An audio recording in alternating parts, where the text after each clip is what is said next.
Hi guys, வாங்க இன்றைக்கி வீட்லேயே அச்சு முறுக்கு எப்படி செய்யுதுன்னு பார்க்கலாம். 1 டம்ளர் மைதா மாவு, 1 டம்ளர் அரிசி மாவு, அப்புறம் 1 டம்ளர் சர்க்கரையும் ஏலக்காயும் சேர்த்து அரைச்சி வச்சுக்கணும். அரைச்சிட்டு இதில் ஆட் பண்ணிக்கோங்க 1 டம்ளரு. அப்புறம் எள்ளு சேர்த்துக்கோங்க, கருப்பெள்ளு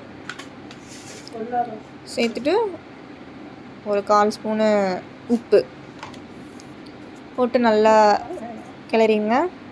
அப்புறம் தேங்காய் பால் ஒரு கிண்ணம் எடுத்து ஊற்றிக்கோங்க, 1 கப் ஊற்றிக்கோங்க. ஊற்றிட்டு நல்லா பிசைஞ்சிக்கோங்க. அப்படி தேங்காய் பால் பத்தலை அப்படின்னா எக்ஸ்ட்ரா தண்ணி ஊற்றிக்கலாம். தண்ணி ஊற்றி ரொம்ப கெட்டியாகவும் இருக்கக்கூடாது, மாவு ரொம்ப தண்ணியாகவும் இருக்கக்கூடாது, அந்த மீடியமாக இருக்கணும். நல்லா மிக்ஸ் பண்ணிக்கோங்க. செய்கிறதுக்கு முன்னாடி கடாயில் இந்த மாதிரி அந்த அச்சு முறுக்கு செய்கிறத உள்ளே வச்சிடணும். அது நல்லா கொஞ்சம் இதுவாகணும், எண்ணெயில் ஊறினதும் இந்த மாதிரி பண்ண ஆரம்பிச்சிருங்க. ஒரு 10 செகண்ட்ஸ் இந்த மாதிரி எண்ணெயில் வைக்கணும். வச்சுட்டு அதுவே தானாக வந்துடும். இது வந்து நான்ஸ்டிக்கு, அதனால அது ஈஸியாக வந்துடுது தானாக. இந்த மாதிரி திருப்பி போட்டுக்கணும். அடுப்பு வந்து ஒரே ஸ்பீடில் தான் வச்சு நீங்கள் செய்யணும். கம்மியாகவும் வைக்கக்கூடாது, ரொம்ப அதிகமாக வைக்கக்கூடாது. ஸோ ப்ரௌன் கலரில் வந்துட்டே எடுத்துருங்க.